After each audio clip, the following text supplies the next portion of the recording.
started to tackle the rear brakes. As you can see, I've got them stripped down already.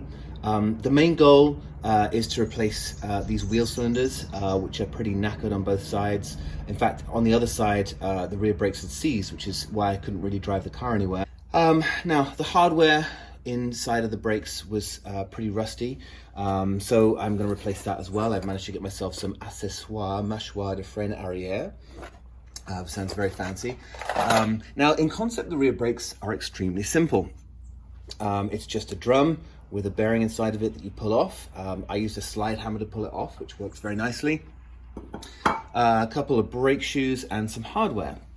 So very simple in concept, but there's some gotchas. And gotcha number one is this nut. Now, this nut is 44 millimeters in size, which is not a standard size. So, of course, no kits come with a 44 mil socket. So, you go online, you ordered one, which is what I did, and it arrived. And of course, it didn't fit. The reason it didn't fit is because the gap between this nut and the surrounding metal is very tight. And so the socket won't fit on because it's too fat. So there's a special tool for this.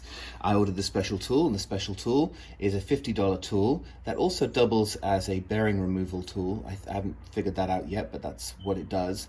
So hooray, I have my special tool. But of course, there's another problem, which is that over the years, people have tried to remove this nut without the special tool and have resorted to chisels. And a chisel is not the best way of removing a nut like this or getting one on. And of course, the special tool wouldn't fit on this because it's so mashed. Fortunately, my friend the sledgehammer helped me to get the tool on, and I was able to get the nut off. So that was great, and I'll be replacing those nuts without question. The other gotcha, which fills me with a slight amount of dread, is back here. Now, the brake line, as you can see, goes into the brake cylinder, the wheel cylinder, and this nut provides a nice tight seal. And over time, the metal on this brake line and the metal of the nut tend to rust together. And I've had this problem many times on rear brakes, where it becomes very difficult to get this nut off without actually snapping the line. And these lines are 3.5 millimeters wide. They're very small, very fragile. And I'm terrified that in trying to get this off, I'm going to just twist this and break it. And of course I can replace it, but I really don't want to go to the hassle of having to replace brake line just to change the wheel cylinder. The other fun problem, of course, is that my wrench set for brakes only goes down to 9 millimeter, and this is an 8 millimeter. So I had to order a special tool for that as well. So anyway, once I've got these nuts free, you see it is just, we're gonna have fun with that. Once I've got that off, once I've got the wheel cylinders off, I can replace everything, get these rebuilt, and have some good rear brakes. Well, yes, this was depressingly predictable. I wish this hadn't happened, because of course now I've got to find my brake flaring toolkit and probably discover that it doesn't go down as small as this brake line. I'm also going to have to order a nut that goes into the brake cylinder, which I didn't do, which I probably should have. And despite soaking this for 4 days in penetrating oil, I still broke it. And even though I knew and took great care, I still broke it. So we'll have to deal with this. Probably the exact same thing's going to happen on the other side.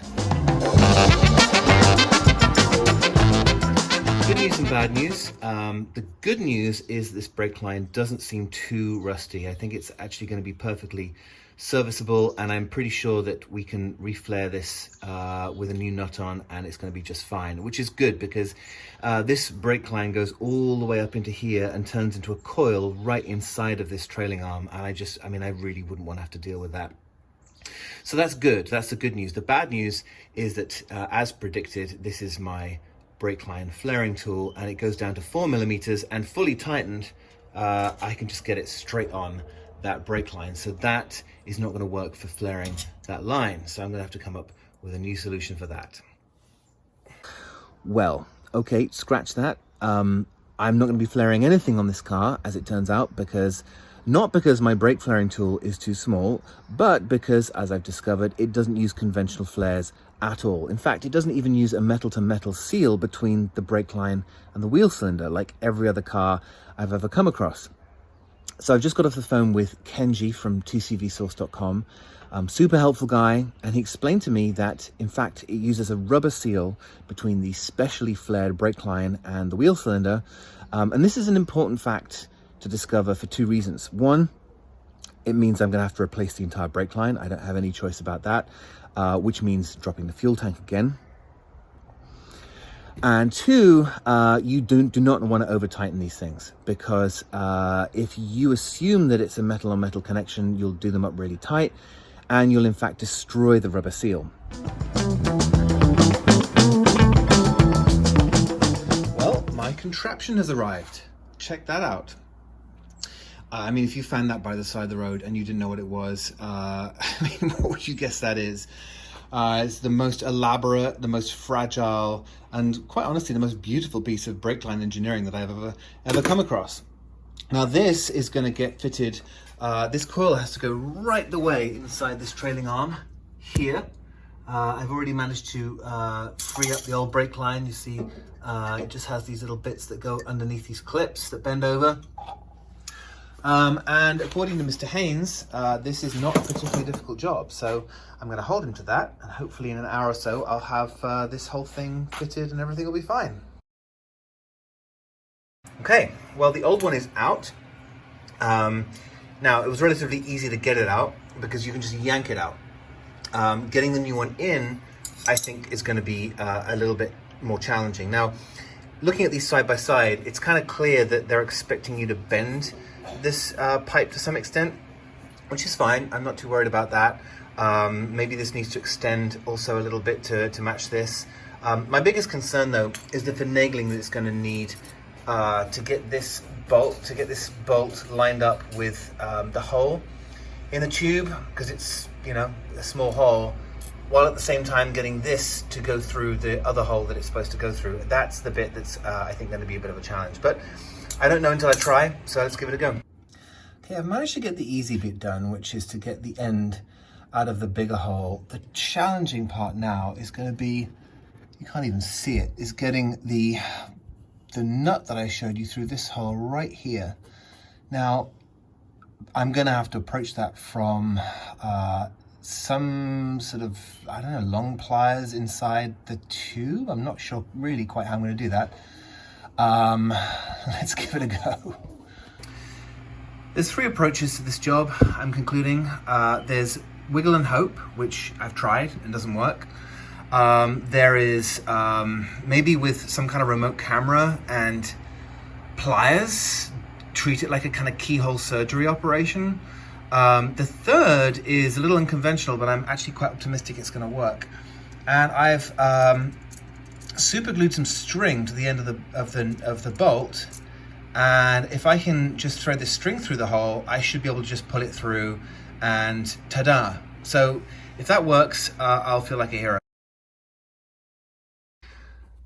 Well, brake line is finally in. There you go. Look at that. It's fixed in place with the requisite 6mm of clearance that the Haynes manual specified must be there. And it's late. It's taken hours.